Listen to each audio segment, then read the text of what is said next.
Hey Reflections!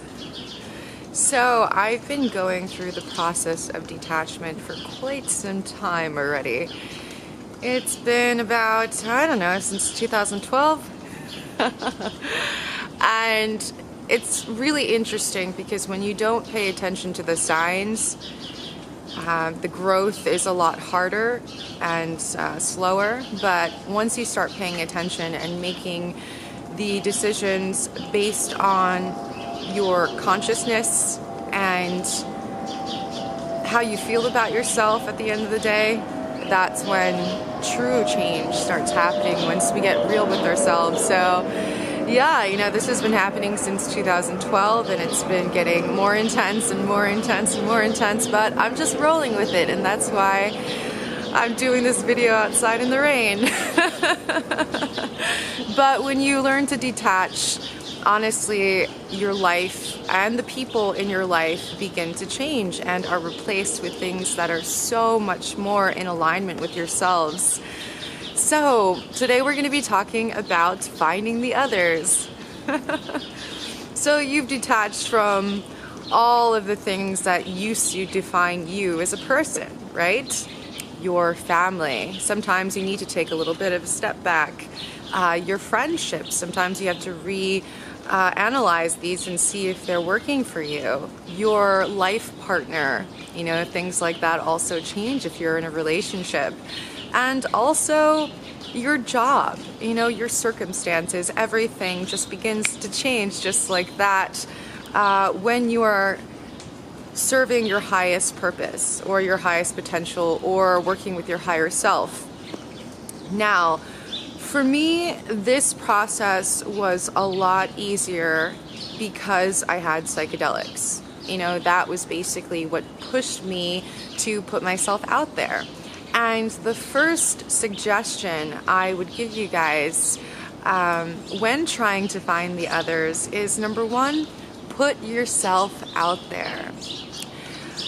Again, it's a lot easier said than done, but the reason why I put myself out there was because I literally saw this vision in a DMT trip. So my last DMT trip, I was staring into singularity, which is really interesting and kind of creeps me out still because I am just talking into this camera lens, which reminds me of the DMT trip. So every single time I make a video, it is very psychedelic for me.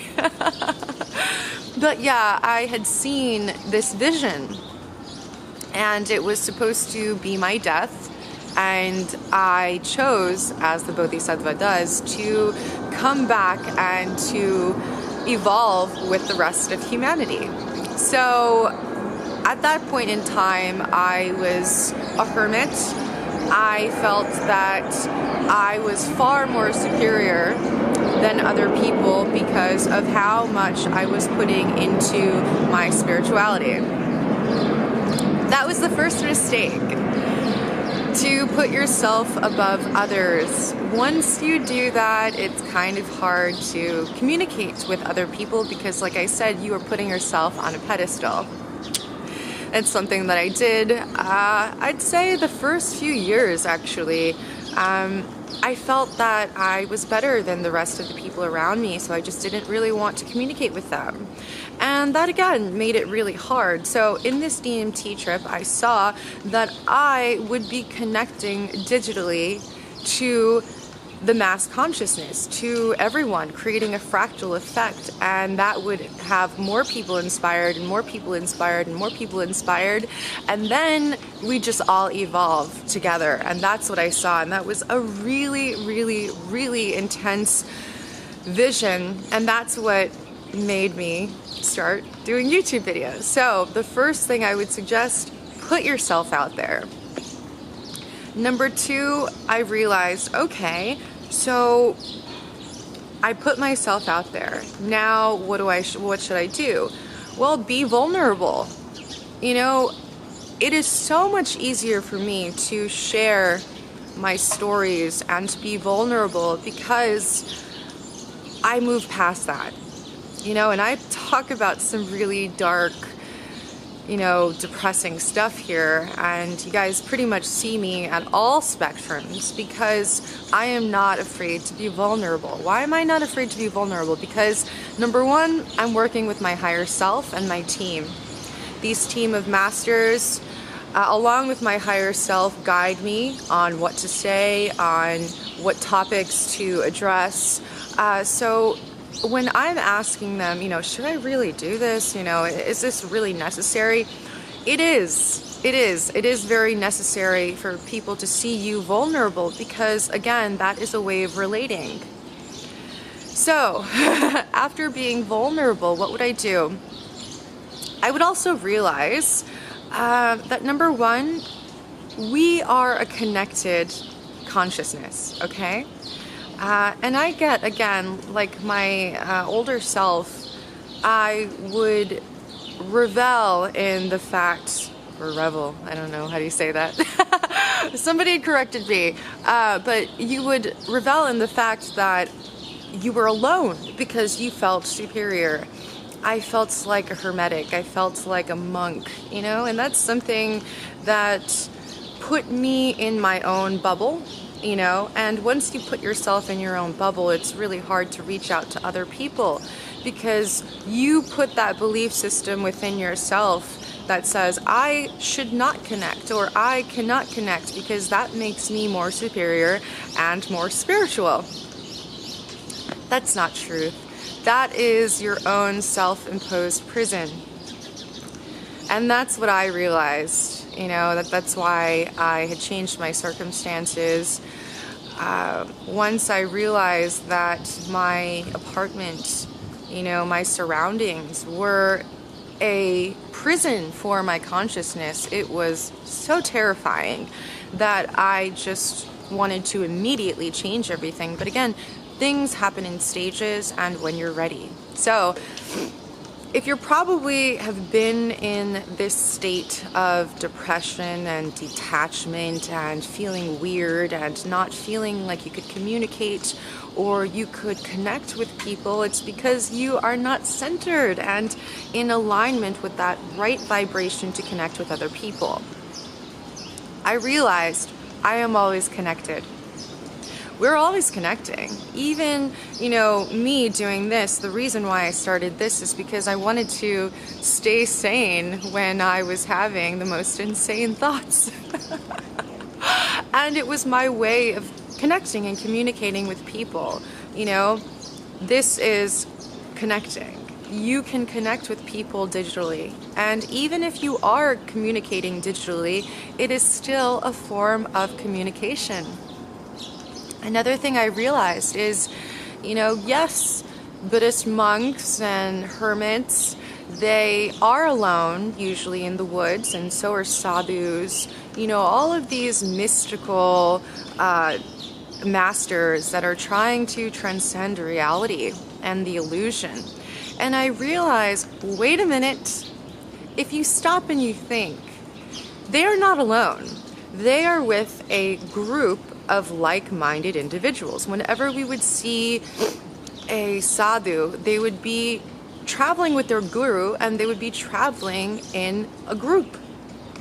The group, the hive consciousness. You know what I mean? So once you realize what it is to be a human, and yes, I might have been something else before I was incarnated into this human spacesuit, but I realized not only should I have compassion for the animals, that's why I don't eat them, but I should also have compassion for my fellow humans.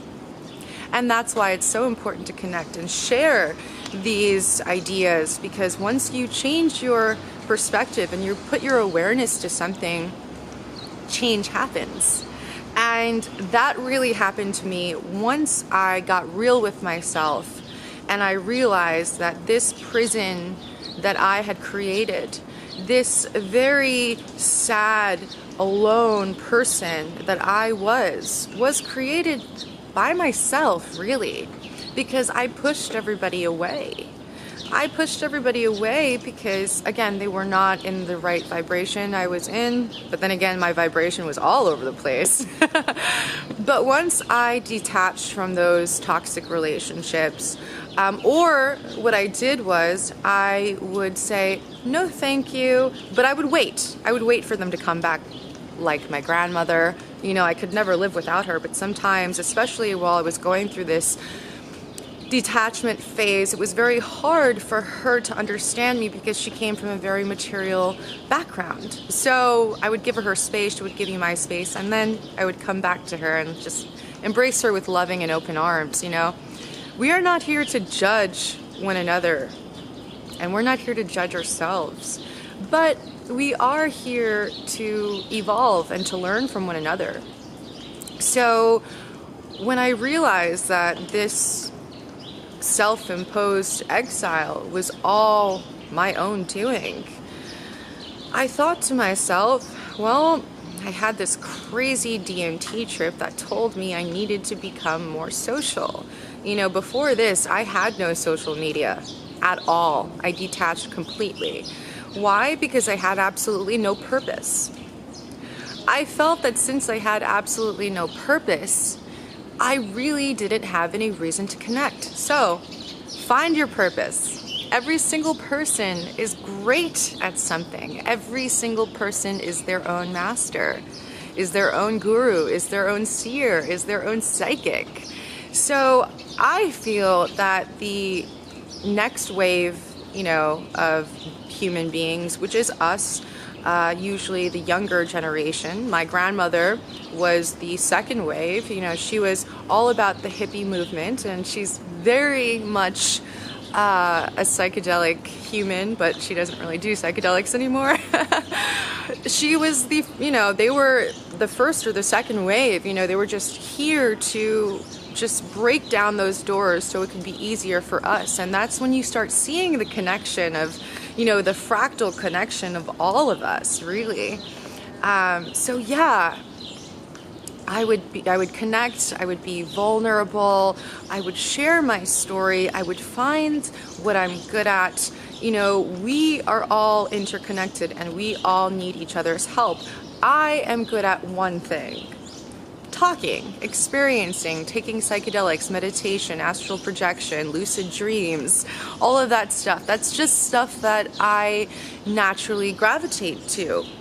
And art. You could be a music maker. I don't know how to make music. I wish I knew how to make music. If you know how to make music, do it. If you know how to create films, do it. If you know how to act, do it. If you are an artist, do it. If you are a cook, do it.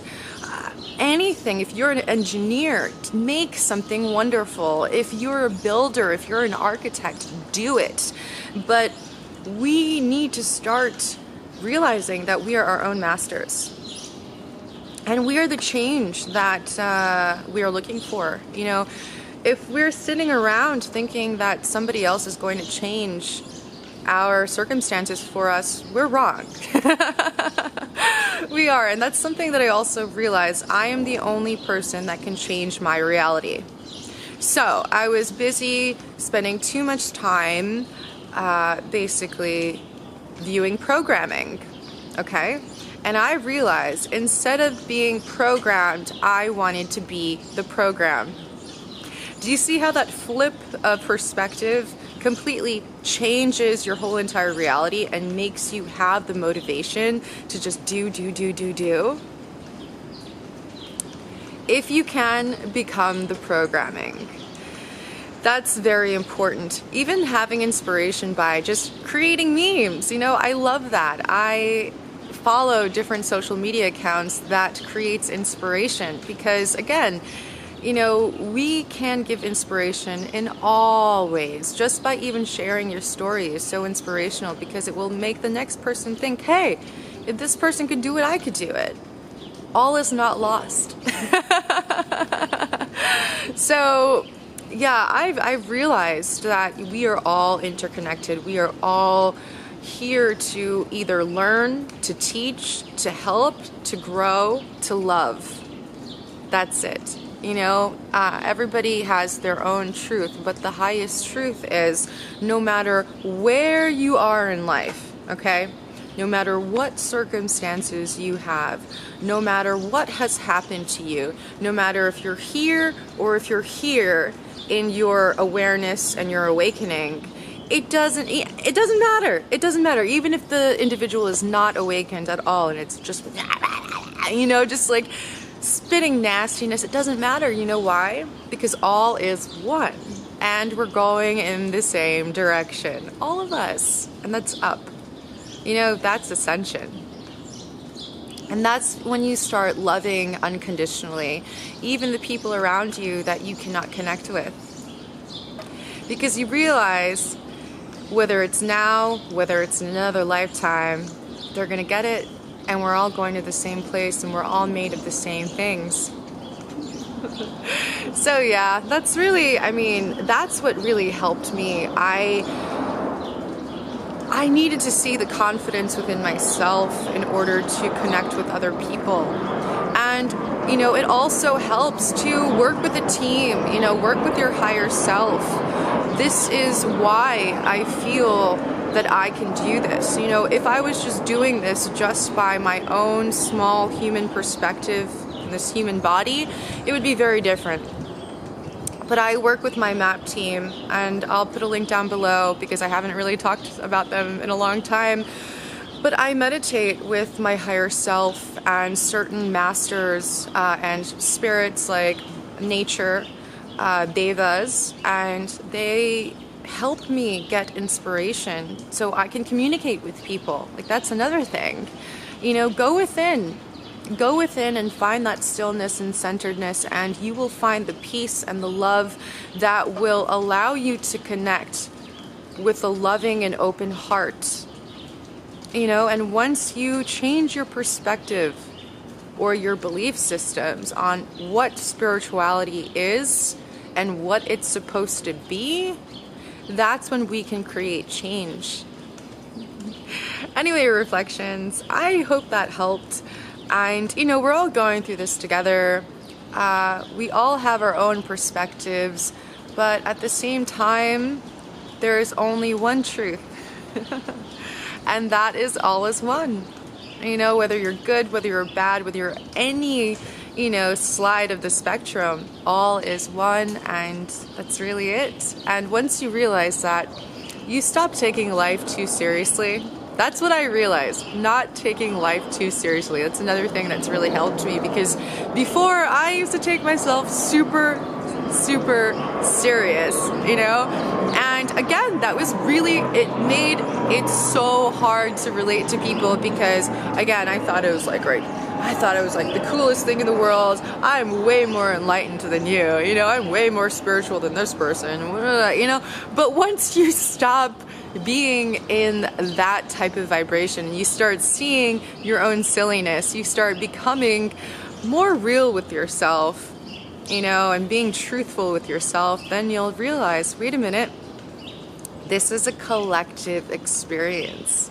So why shouldn't we collectively enjoy it? Anyway, reflections, I hope you're having an awesome day. Hey reflections, if you like this video, please like, subscribe, and check out my other videos.